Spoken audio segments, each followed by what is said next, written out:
क्या आप कभी अपने ही रास्ते में खड़े हुए हैं? क्या आपने सोचा है कि आपकी सबसे बड़ी लड़ाई बाहर की दुनिया से नहीं, बल्कि खुद से है? कभी कभी वो माउंटेन जो हमें चढ़ना है, वो बाहर नहीं, हमारे अंदर है। हमारे डर, हमारी सेल्फ सैबोटेज, वो पुरानी आदतें जो हमें पीछे खींचती हैं। ब्रायना वीस्ट की किताब द माउंटेन इज यू हमें यही सिखाती है कि कैसे खुद को समझें, अपने पैटर्न्स को तोड़ें और अपने अंदर की ताकत से खुद को बदलें। अगर आप भी खुद के खिलाफ खुद की लड़ाई जीतना चाहते हैं तो ये सफर आज से शुरू करते हैं। नमस्ते दोस्तों, स्वागत है आपका हमारे अपने बुक बास्केट चैनल पर। आज हम बात करेंगे the mountain is you by Brianna Wiest book के बारे में। तो चलिए शुरू करते हैं। Chapter 1 the mountain is you. Chapter 1 की सबसे गहरी और जरूरी बातें 3 पॉइंट्स में। पहला, सेल्फ सबोटेज। दुश्मन बाहर नहीं, अंदर है। ब्रियाना कहती हैं कि सेल्फ सैबोटाज यानी खुद की सफलता के रास्ते में खुद ही रुकावट बनना, ये कोई कमजोरी नहीं बल्कि एक अज्ञात सुरक्षा तंत्र होता है। हम अक्सर जो काम नहीं करते वो इसलिए नहीं कि हम आलसी हैं, बल्कि इसलिए क्योंकि हम डरते हैं कि वो काम हमारी पहचान को हिला देगा। सोचिए, जब कोई बड़ा मौका आता है, नई नौकरी, रिलेशनशिप, कोई सपना, तो हम सोचते हैं क्या मैं इसके लायक हूं? और अगर मन में जवाब नहीं आता तो हम खुद ही उस रास्ते को बंद कर देते हैं। यह सेल्फ सबॉटेज कई रूपों में आता है। प्रोस्टिनेशन, ओवरथिंकिंग, टॉक्सिक रिलेशनशिप में फंसे रहना या बार बार असफल निर्णय लेना। लेकिन ब्रियाना कहती हैं कि सेल्फ सैबोटाज एक संदेश है। यह बताता है कि आपकी अंदरूनी दुनिया और बाहरी दुनिया के बीच कोई तालमेल नहीं है। अगर आप खुद से ये पूछें कि मैं क्यों बार बार एक ही गलती करता हूं, तो शायद जवाब मिलेगा कि कहीं ना कहीं आप खुद को उस सफलता के लायक मानते ही नहीं। इसलिए बदलाव की शुरुआत खुद को समझने और अपनाने से होती है। दूसरा, क्लाइंबिंग योर इनर माउंटेन। असली चढ़ाई भीतर की है। जब हम माउंटेन की बात करते हैं तो हम सोचते हैं कि यह कोई समस्या है, जैसे कि पैसा, रिलेशनशिप, करियर। लेकिन ब्रियाना कहती हैं वो पहाड़ असल में आप खुद हैं। आपके belief systems, trauma, emotional pain और वो आदतें जो आपको बार बार नीचे खींचती हैं। अब सवाल है, इस पहाड़ को कैसे चढ़ें? सबसे पहला कदम है स्वीकार करना। जब आप मान लेते हैं कि हां, कुछ तो ऐसा है जो बदलना जरूरी है, तभी बदलाव संभव होता है। दूसरा कदम है ऑब्जर्वेशन विदाउट जजमेंट। खुद को बिना दोष दिए देखना। जैसे कि अगर आप बार बार कुछ टालते हैं तो खुद को कोसने की जगह समझिए कि शायद उस काम से जुड़ा कोई डर या दर्द है। और तीसरा कदम है एक्शन लेना, भले ही छोटा ही क्यों ना हो। हर छोटा स्टेप आपको उस माउंटेन की चोटी की ओर ले जाएगा। याद रखिए, कोई भी अंदरूनी चढ़ाई आसान नहीं होती। ये आपको आपकी सबसे गहरी परछाइयों से मिलवाती है, लेकिन वहीं आपकी ताकत भी छुपी है। तीसरा, transformation is a daily choice. हर दिन बदलाव चुनना होता है। ट्रांसफॉर्मेशन कोई एक दिन का जादू नहीं है। ब्रियाना कहती हैं बदलाव कोई घटना नहीं, एक प्रक्रिया है। ये हर दिन उठकर अपने आप को चुनने की प्रक्रिया है। हो सकता है आपने डिसाइड किया हो कि अब से आप टॉक्सिक रिलेशनशिप में नहीं रहेंगे, लेकिन फिर लोनलीनेस आपको उस जहरीले रिश्ते की ओर खींचती है। यही असली जंग है, old identity versus new identity. हर दिन आपको अपने आप से पूछना होगा, क्या मैं आज फिर उसी पुराने रास्ते पर चलूंगा या एक नया रास्ता चुनूंगा? इसीलिए बदलाव का असली हथियार है कंसिस्टेंसी और कंपैशन। कंसिस्टेंसी, ताकि आप हर दिन छोटे छोटे कदम उठाएं। कंपैशन, ताकि जब आप फिसलें भी तो खुद से नफरत न करें, बल्कि समझदारी से वापस उठें। ब्रियाना बताती हैं कि जब हम हर दिन खुद के लिए खड़े होते हैं तो धीरे धीरे हम वो बन जाते हैं जो हम हमेशा बनना चाहते थे। ये पहाड़ हमें कमजोर करने नहीं आया, बल्कि हमारे अंदर छुपे हुए योद्धा को जगाने आया है। Chapter 2 understanding self sabotage. खुद को रोकने की असली वजहें। पहला, सेल्फ सबोटेज बराबर है misalignment which desire and belief. Self sabotage का असली कारण है इच्छा और विश्वास के बीच का टकराव। आप एक सफल इंसान बनना चाहते हैं, लेकिन अंदर ही अंदर आप खुद को उसके लायक नहीं मानते। आप एक अच्छा रिश्ता चाहते हैं, लेकिन विश्वास नहीं करते कि कोई आपको सच्चा प्यार दे सकता है। ब्रियाना कहती हैं कि जब आपके गोल्स और आपकी इनर बिलीफ्स मेल नहीं खाते तो आपका दिमाग उस चीज से दूर भागता है जो आप पाना चाहते हैं। यह बिल्कुल ऐसे है जैसे कार में एक साथ ब्रेक और एक्सेलरेटर दबाना। गाड़ी आगे बढ़ती नहीं, इंजन जल जाता है। सेल्फ सैबोटाज एक अनकुशल सुरक्षा तंत्र है। हमारा मस्तिष्क हमें उस डिस्कम्फर्ट से बचाना चाहता है जो तब आता है जब हम अपनी कंफर्ट जोन से बाहर जाते हैं। लेकिन असल में यह डिस्कम्फर्ट हमें एक्सपैंड करता है, हमारी आइडेंटिटी को इवॉल्व करता है। इसलिए सबसे पहला कदम है अपने अंदर झांकना, खुद से पूछना, क्या मैं वाकई खुद को उस सक्सेस के लायक मानता हूं जो मैं चाहता हूं? क्या मेरा बिलीफ सिस्टम मेरी इच्छाओं को सपोर्ट करता है या विरोध करता है? जब आप इस इंटरनल मिसमैच को पहचानते हैं, तभी आप बदलाव की शुरुआत कर सकते हैं। दूसरा, इमोशनल एडिक्शन, जब हम अपने दर्द में ही आराम ढूंढते हैं। सेल्फ सैबोटाज सिर्फ बाहरी व्यवहार नहीं है, ये अक्सर इमोशनल पैटर्न्स की वजह से होता है जिनके हम आदी हो चुके होते हैं। ब्रियाना बताती हैं कि हम सब ने अपने जीवन में किसी न किसी रूप में पेन, रिजेक्शन, गिल्ट या शेम का अनुभव किया है, और जब वो बार बार होता है तो हम उन भावनाओं के इतने अभ्यस्त हो जाते हैं कि वो हमारे लिए नॉर्मल बन जाती हैं। धीरे धीरे जब कुछ अच्छा होने लगता है तो हम असहज हो जाते हैं।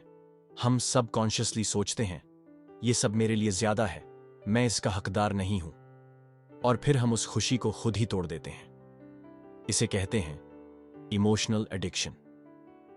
हम उन नकारात्मक भावनाओं के इतने आदी हो जाते हैं कि जब जीवन कुछ बेहतर देता है तो हम उसे सैबोटाज कर देते हैं ताकि फिर से वही जानी पहचानी पीड़ा महसूस हो। इसका हल है इमोशनल रीप्रोग्रामिंग। हर बार जब कोई खुशी मिले, कोई सफलता आए, तो अपने अंदर कहो, मैं इस खुशी के लायक हूं, ये मेरा नया नॉर्मल है। धीरे धीरे आप अपने सबकॉन्शियस को नया पैटर्न सिखाते हैं जो सेल्फ सैबोटाज को हटाकर सेल्फ वर्थ की जगह लेता है। तीसरा, healing is not about fixing, it's about understanding. हम अक्सर सोचते हैं कि हमें ठीक होना है, जैसे कि हम कोई टूटी हुई चीज हैं। लेकिन ब्रियाना कहती हैं, हीलिंग का मतलब है खुद को समझना, खुद को अपनाना। सेल्फ सैबोटाज को दूर करने के लिए हमें अपने अंदर की उस छोटे बच्चे की आवाज को सुनना होगा जो डरता है, जो चोट खा चुका है, जो वैलिडेशन चाहता है। उस आवाज को दबाने से कुछ नहीं होगा, उसे समझना होगा। जब भी आप किसी अच्छे अवसर को रिजेक्ट करें तो खुद से पूछें, मैं क्या महसूस कर रहा हूं? ये डर कहां से आया? अक्सर ये डर बचपन के अनुभवों से आता है। किसी ने कहा था कि तुम काबिल नहीं हो, या शायद जब आपने कुछ अच्छा किया तो तारीफ की जगह आलोचना मिली। हमारा अनकॉन्शियस आज भी उन्हीं अनुभवों से संचालित हो रहा होता है। इसीलिए हीलिंग का मतलब है पुराने अनुभवों को फिर से देखना, खुद को उस वक्त के लिए माफ करना, और अब नए अनुभवों के लिए खुद को खुला रखना।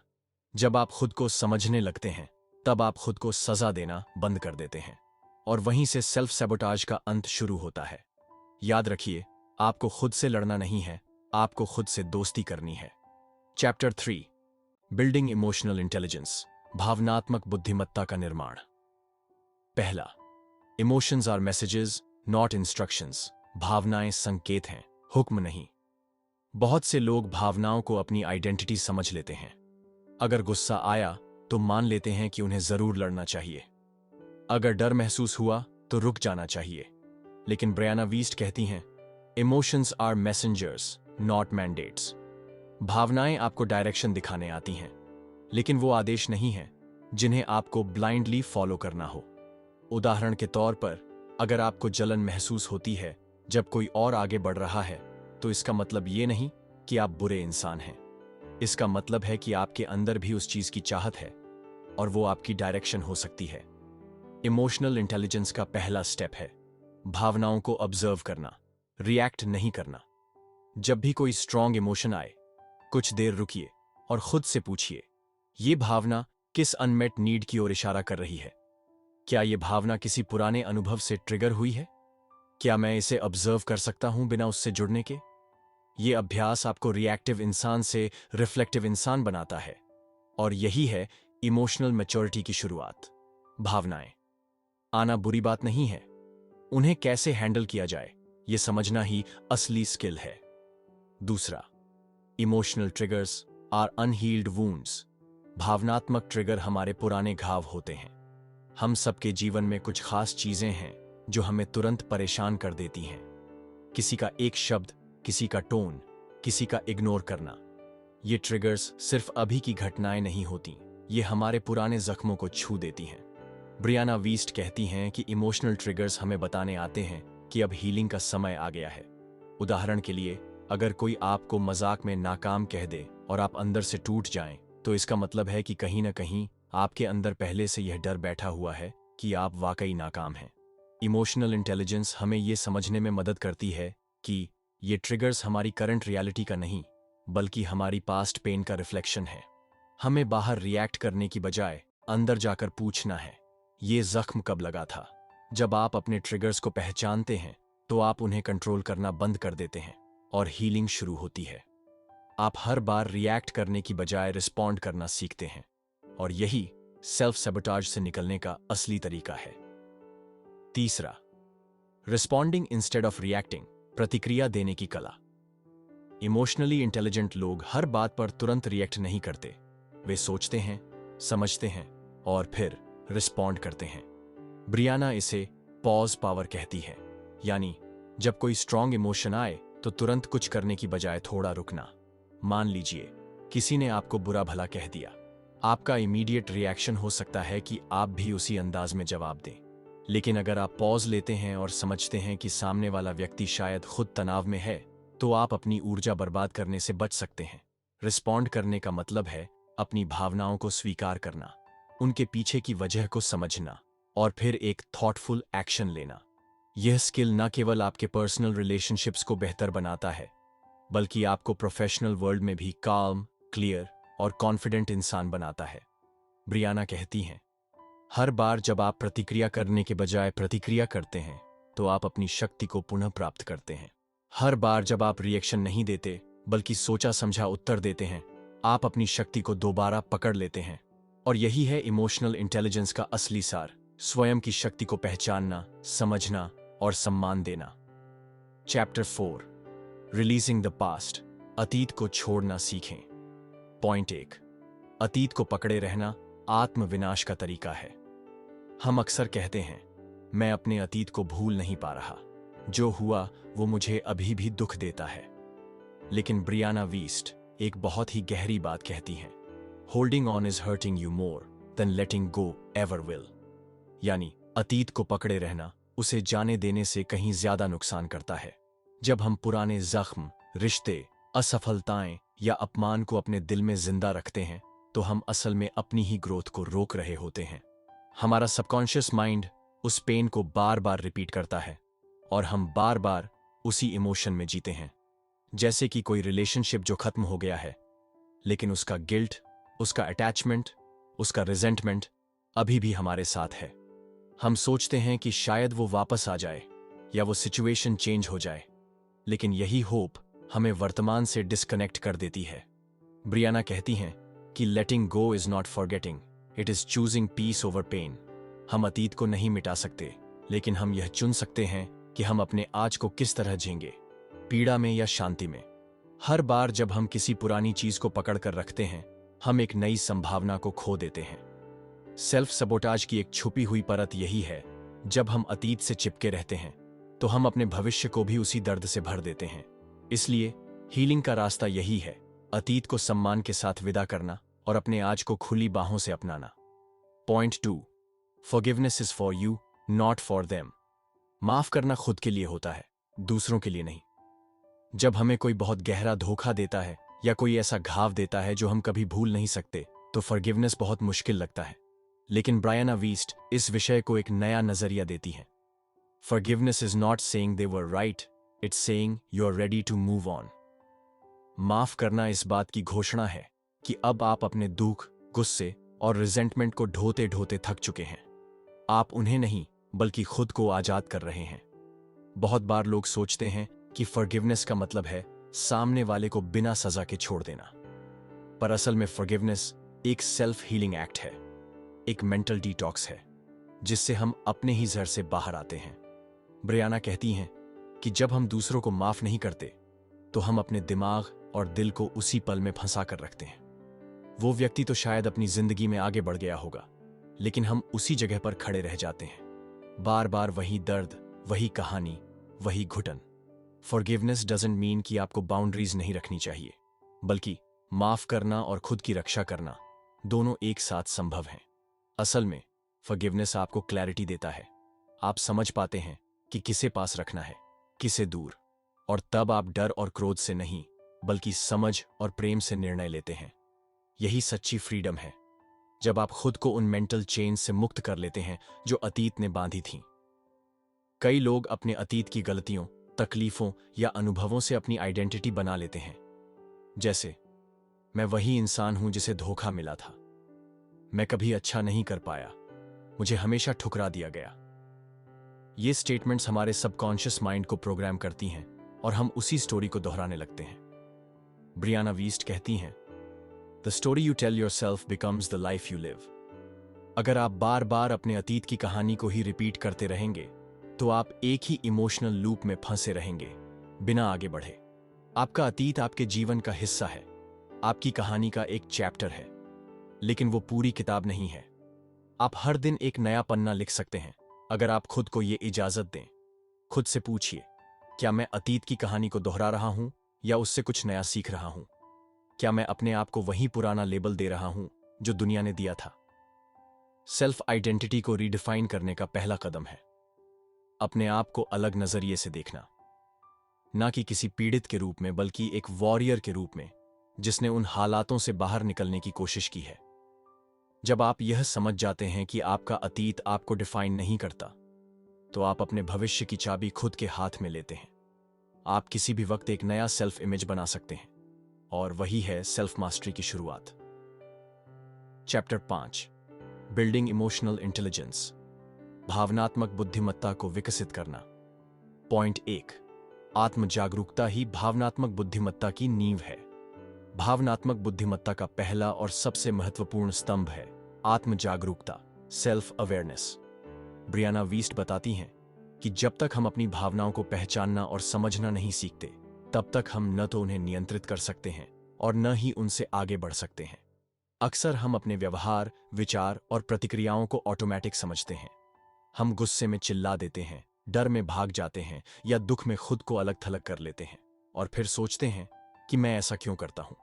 इमोशनल इंटेलिजेंस का पहला कदम है खुद से पूछना, मुझे अभी कैसा महसूस हो रहा है? यह भावना क्यों आई? क्या यह भावना किसी वर्तमान कारण से है, या यह मेरे किसी पुराने अनुभव से जुड़ी है? ब्रियाना कहती हैं, जब आप अपने भावनाओं की भाषा समझ जाते हैं, तो आप उनसे नियंत्रण में नहीं रहते हैं। आपकी भावनाएं आपकी दुश्मन नहीं हैं, वे संकेत हैं। गुस्सा आपको बताता है कि कुछ आपकी सीमा पार कर रहा है। ईर्ष्या आपको बताती है कि आपको क्या चाहिए। डर आपको बताता है कि आपको सुरक्षा चाहिए। पर ये तब तक मदद नहीं कर सकती जब तक आप इन्हें सुनना और समझना नहीं सीखते। सेल्फ अवेयरनेस आपको एक ऑब्जर्वर की भूमिका में लाती है। आप अपने विचारों को देख सकते हैं बिना उनसे चिपके हुए, और यही शक्ति देती है आपको अपने रिस्पॉन्सेस को कॉन्शियसली चुनने की।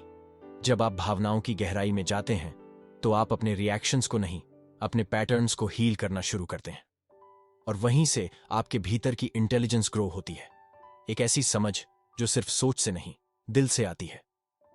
Point 2, respond, don't react. प्रतिक्रिया दें, प्रतिक्रिया में न बहें। इमोशनल इंटेलिजेंस का अगला चरण है रिस्पॉन्ड करना, रिएक्ट नहीं करना। ब्रियाना वीस्ट हमें यह सिखाती हैं कि इमोशनली मैच्योर इंसान वो होता है जो परिस्थिति के अनुसार समझदारी से प्रतिक्रिया देता है, इंपल्सिवली नहीं बहता। जब कोई हमें क्रिटिसाइज करता है या कोई बात हमें हर्ट करती है, तो हमारा इमीडिएट रिएक्शन होता है गुस्सा, विथड्रॉल या डिफेंस। पर वही भावनात्मक परिपक्वता होती है जब हम ठहरकर सोचते हैं कि हमें इस स्थिति में कैसे एक्ट करना चाहिए। रिएक्ट करना एक आदत है जो बीते एक्सपीरियंसेस, अनहील्ड इमोशंस और ईगो से संचालित होती है। रिस्पॉन्ड करना एक कला है जो अवेयरनेस, एम्पैथी और पेशेंस से संचालित होती है। ब्रियाना कहती हैं, reacting is being run by old wounds, responding is choosing from your healed self. आप जब रिस्पॉन्ड करते हैं, तब आप कंट्रोल में होते हैं। आप सामने वाले को नहीं, खुद को पावर देते हैं। इसका सबसे अच्छा तरीका है पॉज करना। कोई सिचुएशन आपको ट्रिगर करे तो तुरंत रिएक्ट न करें। एक गहरी सांस लें, अपने इमोशन को एक्नॉलेज करें, फिर खुद से पूछें, मैं इस स्थिति में क्या सीख सकता हूं? क्या मेरा रिएक्शन मेरे वैल्यूज के अनुसार है? क्या मैं ईगो से बोल रहा हूं या क्लैरिटी से? यह सिंपल पॉज आपको बचा सकता है कई रिश्तों के टूटने से, कई रिग्रेट्स से और कई बेकार की लड़ाइयों से। इमोशनल इंटेलिजेंस का असली मतलब यही है, आप अपनी ऊर्जा और शब्दों का प्रयोग हीलिंग और ग्रोथ के लिए करें, ना कि डैमेज और डिफेंस के लिए। Point 3, emotional responsibility. अपनी भावनाओं की जिम्मेदारी खुद लेना सीखें। इमोशनल इंटेलिजेंस का तीसरा और सबसे गहरा लेसन है इमोशनल रिस्पॉन्सिबिलिटी। ब्रियाना वीस्ट कहती हैं, no one can make you feel anything unless it already lives inside you. यानी जो भावना आपके भीतर पहले से मौजूद नहीं है, उसे कोई बाहर से ट्रिगर नहीं कर सकता। हम अक्सर कहते हैं, उसने मुझे दुखी किया, उसकी बात से मैं टूट गया, उसके बर्ताव से मैं गुस्से में आ गया। लेकिन अगर हम ध्यान दें तो ये सारे रिस्पॉन्सेज हमारी इंटरनल रियलिटी से आते हैं। इमोशनल रिस्पॉन्सिबिलिटी का मतलब है ये समझना कि हमारी हर भावना हमारी अपनी है। हमारी प्रतिक्रिया हमारी चुनाव की शक्ति से आती है। हमें यह तय करना है कि हम कैसे फील करेंगे, कोई और नहीं। जब आप यह रिस्पॉन्सिबिलिटी लेते हैं, तब आप विक्टिम से क्रिएटर बन जाते हैं। आप दूसरों पर कंट्रोल नहीं चाहते, क्योंकि आप खुद पर कंट्रोल में होते हैं। इसका मतलब यह नहीं कि आप दूसरों की गलतियों को नजरअंदाज करें, बल्कि इसका मतलब है कि आप अपने रिस्पॉन्सेस को अपने हीलिंग के अनुसार चुनते हैं, न कि दूसरों की गलतियों के अनुसार। इमोशनल रिस्पॉन्सिबिलिटी आपकी लाइफ को पूरी तरह से बदल सकती है। आप ड्रामा से बाहर आते हैं, ब्लेम से ऊपर उठते हैं और मैच्योरिटी के उस स्तर पर पहुंचते हैं जहां आप खुद को भी कंपैशन देते हैं और दूसरों को भी। ब्रियाना एक पावरफुल लाइन कहती हैं, you are not responsible for how others act, but you are responsible for how you choose to respond. यही असली पावर है, जब आप हर इमोशन को समझते हैं, संभालते हैं और उसे अपने ग्रोथ का फ्यूल बना लेते हैं। यही है इमोशनल इंटेलिजेंस, एक आंतरिक शांति की यात्रा। Chapter 6, healing the root wounds, जड़ों में छिपे घावों को पहचान कर उन्हें ठीक करना। पॉइंट 1, दर्द की असली जड़ों को पहचानना। ब्रियाना वेस्ट कहती हैं, जब तक हम अपने जीवन में बार बार दोहराई जा रही समस्याओं की जड़ों को नहीं समझते, तब तक हम केवल सतही समाधान करते रहेंगे। इमोशनल सेल्फ सबोटाज अक्सर किसी पुराने इमोशनल वुंड से शुरू होता है। बचपन की कोई घटना, किसी करीबी की अस्वीकृति या बार बार मिला असुरक्षा का एहसास। हम अक्सर सरफेस पर ही सोचते हैं, मुझ में आत्मविश्वास की कमी है, मैं रिलेशनशिप्स में असफल रहता हूं, मुझे गुस्सा जल्दी आता है। पर इन बिहेवियरल पैटर्न्स के पीछे होता है कोई कोर वुंड, जैसे अबैंडनमेंट, त्याग दिए जाने का डर, रिजेक्शन, अस्वीकृति की पीड़ा, अनवर्दीनेस, अपने आप को अयोग्य समझना, गिल्ट या शेम, अपराध या शर्म की भावना। ब्रियाना कहती हैं कि अगर आप बार बार एक ही दर्द में फंस रहे हो, तो इसका मतलब है कि वो वुंड अभी तक खुला है और हीलिंग की शुरुआत होती है उस वुंड को पहचानने से। आपको अपने पुराने एक्सपीरियंसेस की ओर लौटना होगा, बिना जजमेंट के। खुद से पूछिए, मेरी सबसे पहली पेनफुल मेमोरी कौन सी है? किस समय मुझे ऐसा लगा था कि मैं अकेला हूं या मुझे किसी ने एक्सेप्ट नहीं किया? क्या मैं अभी भी उसी लेंस से अपनी जिंदगी देख रहा हूं? यह प्रोसेस कठिन जरूर है, लेकिन ट्रांसफॉर्मेटिव भी है। जब आप अपनी इमोशनल हिस्ट्री को समझने लगते हैं, तो आप अपने पैटर्न्स को तोड़ने की शक्ति पाते हैं। आप रिएक्शन से रिस्पॉन्सेस की ओर बढ़ते हैं। इमोशनल मैच्योरिटी वहीं से शुरू होती है, जब हम अपने अंदर झांकने से डरना छोड़ देते हैं और दर्द की असली वजह को पहचानते हैं। ब्रियाना ब्यूटिफुली कहती हैं, the mountain you are facing is not in front of you, it's within you. तो पहले उस पहाड़ की जड़ को देखिए, तभी आप उसे पार कर सकते हैं। Point 2, rewriting the beliefs, limiting beliefs को नए अर्थ देना। इमोशनल वुंड्स सिर्फ दर्द नहीं देते, वो आपके बिलीफ सिस्टम को भी बना देते हैं। ब्रियाना वीस्ट समझाती हैं कि इन वुंड्स के कारण हमारे अंदर लिमिटिंग बिलीफ्स डेवलप हो जाते हैं, जैसे मैं प्यार के काबिल नहीं हूं, सभी मुझे इवेंचुअली छोड़ देंगे, मुझे खुद पर भरोसा नहीं करना चाहिए, सफलता मेरे लिए नहीं बनी है। ये बिलीफ्स हमारे सबकॉन्शियस माइंड में बैठ जाते हैं और हम अपनी जिंदगी को उसी लेंस से जीने लगते हैं। जब कोई हमें प्यार देता है, हम शक करते हैं। जब कोई मौका आता है, हम डरते हैं, क्योंकि हमारा मन कहता है, क्या तू इसके लायक है? हीलिंग का अगला कदम है इन बिलीफ्स को आइडेंटिफाई करना और उन्हें रीराइट करना।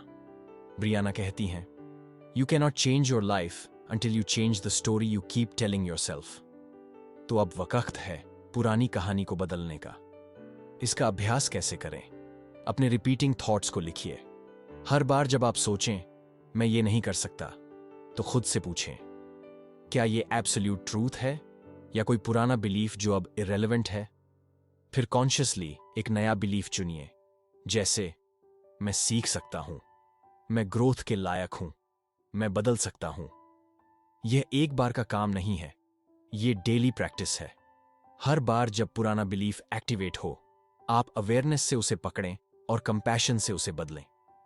ब्रियाना का एक पावरफुल क्वोट है, your wound is not your fault but your healing is your responsibility.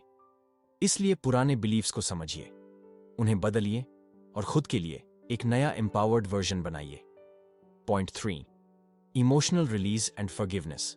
दर्द को छोड़ना और माफ करना सीखना हीलिंग का सबसे गहरा और ट्रांसफॉर्मेटिव हिस्सा होता है। इमोशनल रिलीज और फॉरगिवनेस।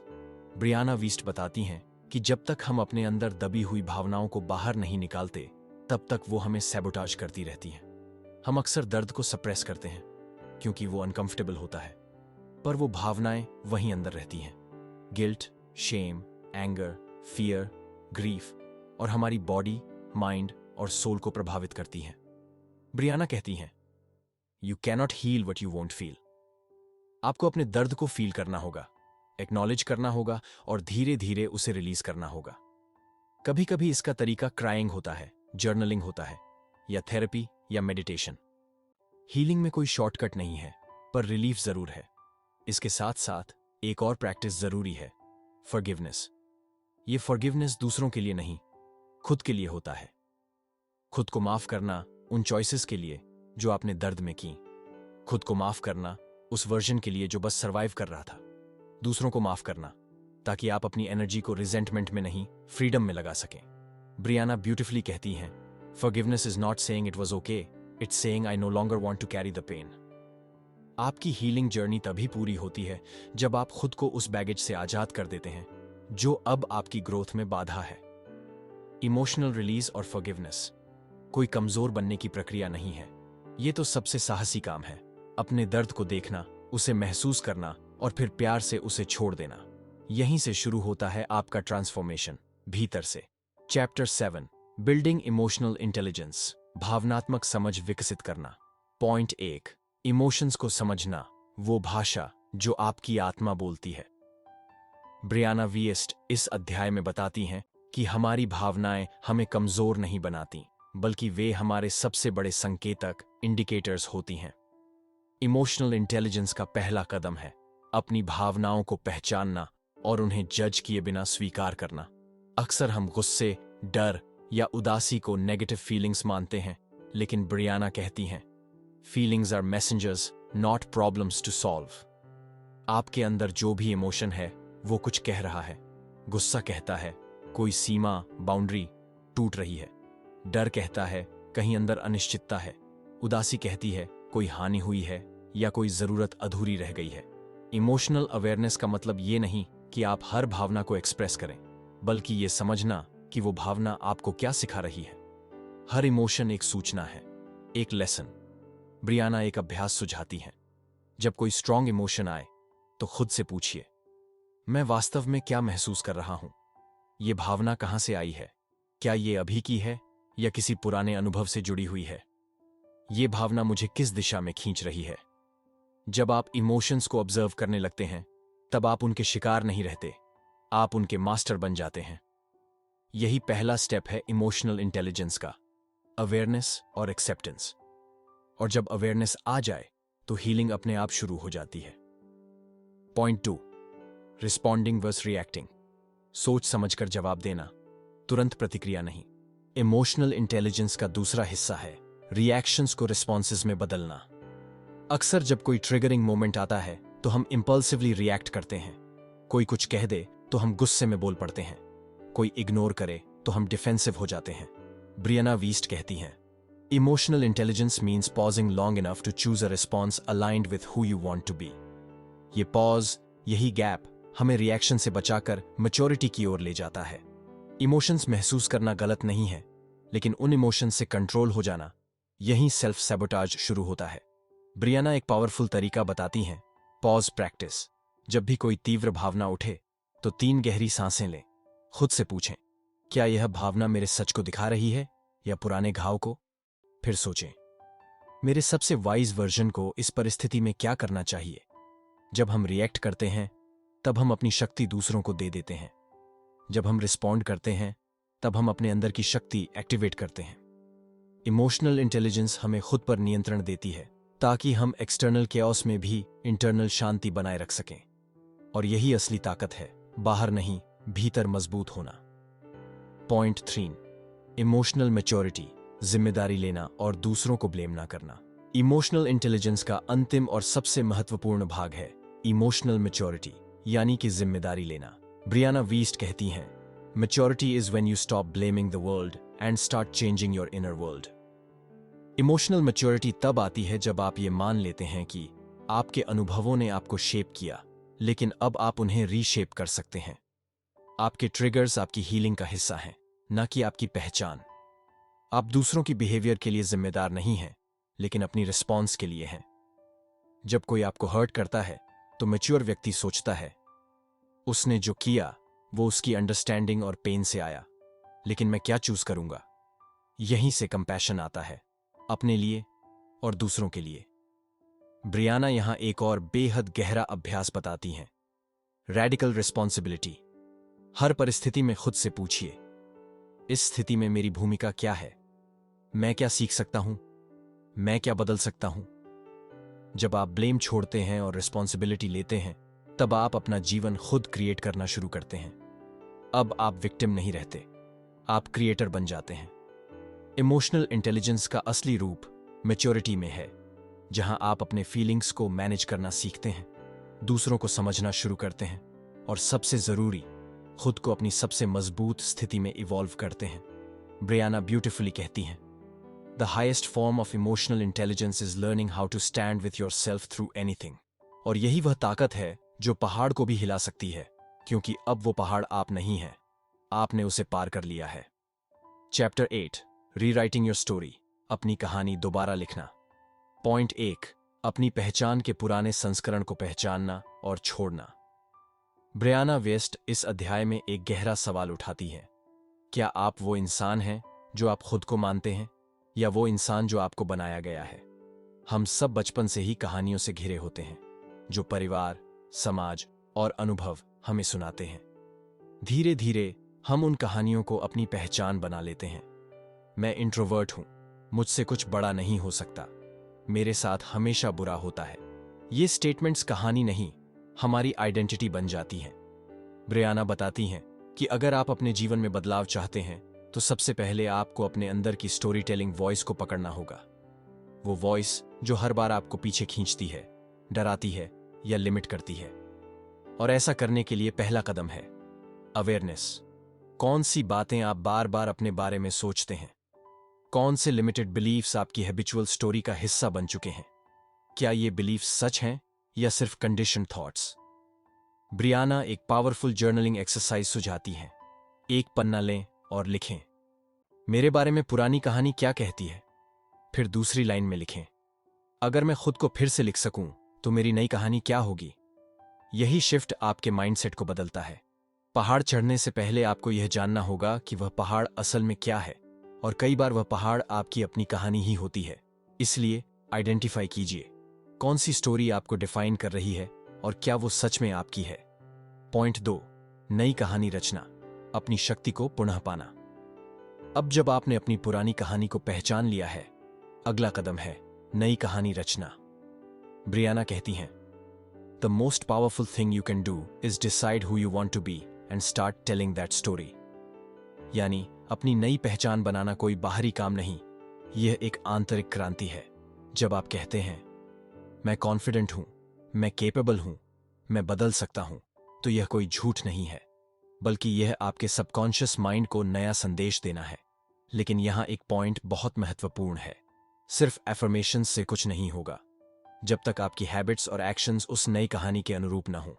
ब्रियाना बताती हैं, हर दिन छोटे छोटे फैसले लीजिए जो आपकी नई स्टोरी को सपोर्ट करें। अगर आप खुद को डिसिप्लिन्ड मानते हैं तो सुबह उठते ही बिस्तर समेटिए। अगर आप कॉन्फिडेंट हैं तो छोटे छोटे डिसीजंस में असर्टिव होना शुरू कीजिए। अगर आप हीलर हैं तो खुद से कंपैशन के साथ बात करना शुरू कीजिए। ये सब माइक्रो शिफ्ट्स आपके अंदर की नई कहानी को बाहरी जीवन में दिखाना शुरू करेंगे। आपकी आइडेंटिटी कोई स्थायी चीज नहीं है, वो हर दिन की चॉइसेस, थॉट्स और एनर्जी से बनती है। नई कहानी सिर्फ कहने से नहीं बनती, वो जीने से बनती है। आप जैसे सोचते हैं वैसे बनते हैं, और जिस दिन आप अपनी कहानी को नया रूप देना शुरू कर देते हैं, उसी दिन से असली बदलाव शुरू होता है। ब्रियाना वियस्ट अंत में कहती हैं कि सच्ची पर्सनल पावर तब आती है जब आप पैसिव कैरेक्टर नहीं, बल्कि अपने जीवन के लेखक बन जाते हैं। आप अपने पास्ट के प्रोडक्ट नहीं हैं, आप उसके रिस्पॉन्स हैं। कई लोग सोचते हैं मेरे साथ ऐसा हो गया इसलिए मैं ऐसा हूं, लेकिन ब्रियाना हमें याद दिलाती है What happened to you is not your fault, but healing from it is your responsibility. जब आप ये मान लेते हैं कि आपकी कहानी आपके हाथ में है, तब आप विक्टिम नहीं रहते, आप क्रिएटर बन जाते हैं। अब आप रिएक्शंस नहीं देते, अब आप कॉन्शियसली डिजाइन करते हैं। ब्रियाना यहां एक ब्यूटीफुल विजुअलाइजेशन देती है। सोचिए कि आपका जीवन एक खाली किताब है और हर दिन आप एक पन्ना लिख रहे हैं। आप क्या लिखना चाहेंगे? क्या आप ड्रामा लिखना चाहते हैं या इंस्पिरेशन? क्या आप पुरानी शिकायतें दोहराना चाहते हैं या नई संभावनाएं बनाना चाहते हैं? जब भी आप अपने दिन की शुरुआत करें, खुद से पूछिए, आज मैं कौन सी कहानी लिखने जा रहा हूं, और उस हिसाब से जी। यह सोच आपको असीम शक्ति देती है, क्योंकि अब आप यह मान चुके हैं कि पहाड़ आपकी एक्सटर्नल रियलिटी नहीं है, वह आपकी कहानी थी और आपने उसे रीराइट कर दिया। आपके जीवन की दिशा अब आपके पेन में है। आप ही लेखक हैं, आप ही नायक। तो फिर क्यों ना ऐसा जीवन जिया जाए जो किसी महान उपन्यास से कम ना हो। चैप्टर 9, रुकावटों को विकास में बदलना। पॉइंट 1, रुकावट क्या है और क्यों आता है? ब्रियाना वीस्ट बताती हैं कि रेजिस्टेंस यानी आंतरिक विरोध हमारे जीवन में तब आता है जब हम ग्रोथ के रास्ते पर चलते हैं। यह रेजिस्टेंस अक्सर फियर, इनसिक्योरिटी और चेंज की अनिश्चितता से जन्म लेता है। जब भी हम अपनी कंफर्ट जोन से बाहर निकलते हैं, तो हमारे अंदर का सबकॉन्शियस माइंड हमें रोकने की कोशिश करता है। यह रेजिस्टेंस आपको बताता है कि आप कुछ नया करने जा रहे हैं जो आपके लिए बड़ा और महत्वपूर्ण है। यह रेजिस्टेंस नेगेटिव नहीं है, बल्कि एक संकेत है कि आप सही दिशा में बढ़ रहे हैं। ब्रियाना के अनुसार रेजिस्टेंस एक तरह का फीडबैक है जो आपको बताता है कि आपकी ग्रोथ सीमाओं को चुनौती दे रही है। इसलिए इसे नजरअंदाज करने या डरने के बजाय इसे समझना और स्वीकार करना जरूरी है। विरोध का मतलब यह नहीं कि आप असफल हैं, बल्कि यह कि आप खुद को विकसित कर रहे हैं।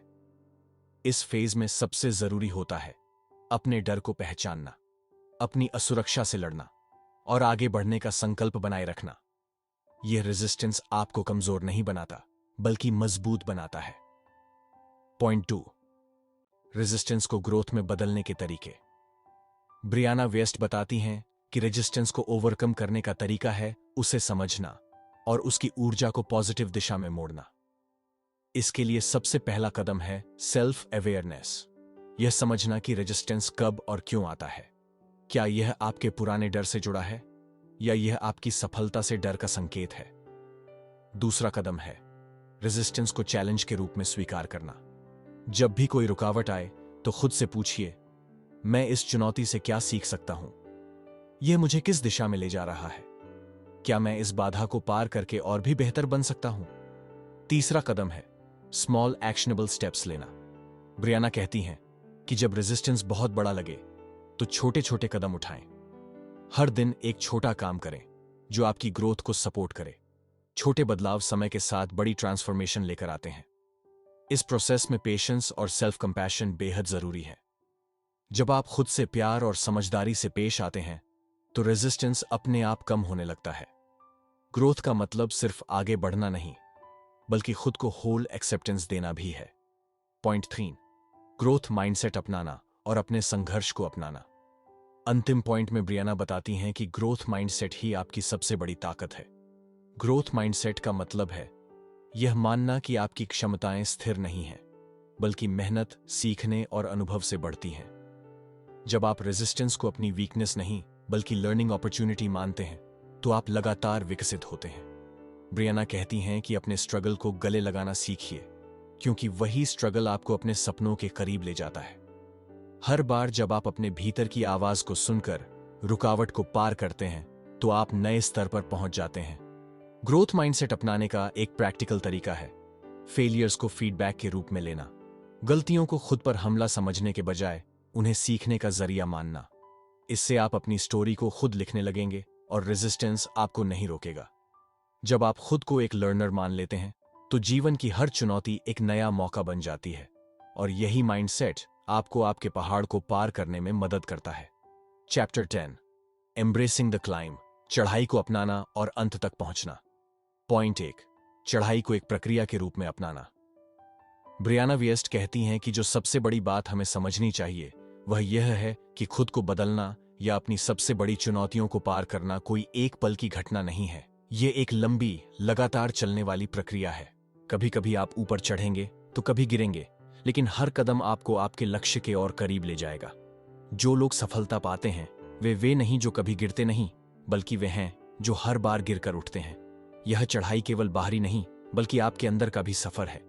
जब आप खुद के पुराने वर्जन्स को छोड़ते हैं और नए आप को गले लगाते हैं तब यह क्लाइंब मीनिंगफुल बनती है। ब्रियाना कहती हैं कि इसे स्वीकार करना कि परिवर्तन कठिन है हमें उस मुश्किल सफर के लिए तैयार करता है। इसलिए अपने आप को धैर्य दें, अपनी प्रोग्रेस को सेलिब्रेट करें और हर छोटे बदलाव को महत्व दें। जब आप चढ़ाई को पूरी तरह अपनाएंगे तो आप पाएंगे कि पहाड़ की चोटी पर पहुंचना असंभव नहीं है। पॉइंट 2 अपनी पूरी शक्ति को पहचानना और स्वीकार करना। इस अध्याय में ब्रियना यह भी बताती हैं कि असली परिवर्तन तब होता है जब आप अपनी पूरी ताकत और क्षमता को पहचान लेते हैं। आपके अंदर वह शक्ति है जो हर बाधा को पार कर सकती है, बस जरूरत है उसे पहचानने और सही दिशा में इस्तेमाल करने की। यह शक्ति तब जागती है जब आप अपने डर, अपने अंदर के गुस्से और पुराने घावों को समझकर हीलिंग की प्रक्रिया शुरू करते हैं। ब्रियाना कहती हैं कि कभी कभी खुद में सबसे बड़ा विरोधी पाया जाता है, लेकिन असली ताकत आती है खुद को माफ करने और आगे बढ़ने की हिम्मत से। इसलिए खुद को दोषी ठहराने की बजाय खुद को स्वीकारें, प्यार करें और समझें कि आप पूरी तरह से सक्षम हैं। आपका हर कदम, चाहे छोटा हो या बड़ा, आपकी शक्ति की गवाही है। जब आप अपनी ताकत को पहचानेंगे तो आपके सामने कोई भी पहाड़ बड़ा नहीं लगेगा। पॉइंट 3 अपने सफर को जारी रखना और दूसरों को प्रेरित करना। अंतिम और सबसे खास पॉइंट यह है कि आपकी यात्रा सिर्फ आपकी नहीं है। जब आप अपने अंदर के पहाड़ को पार कर लेते हैं तो आप दूसरों के लिए भी एक प्रेरणा बन जाते हैं। ब्रियाना वीस्ट हमें याद दिलाती है कि हमारी कहानी दूसरों को भी उनकी पहाड़ों से लड़ने की हिम्मत देती है। आपका ट्रांसफॉर्मेशन आपके आसपास के लोगों के लिए एक पावरफुल उदाहरण है। इसीलिए इस सफर को जारी रखिए और अपनी कहानी को खुलकर साझा कीजिए। अपने अनुभवों से सीखें और दूसरों की मदद करें ताकि वे भी अपनी पहाड़ चढ़ सकें। अगर आपको यह वीडियो पसंद आया हो तो कृपया लाइक करें, शेयर करें और बुक बास्केट चैनल को सब्सक्राइब करना न भूलें ताकि आपको और भी ऐसी प्रेरणादायक किताबों की समरीज मिलती रहें। नीचे कमेंट में बताएं कि आपको कौन सा चैप्टर सबसे ज्यादा इम्पैक्टफुल लगा और आपकी जिंदगी में क्या बदलाव लाने की प्रेरणा मिली। आपकी कहानी सुनने का इंतजार रहेगा। धन्यवाद।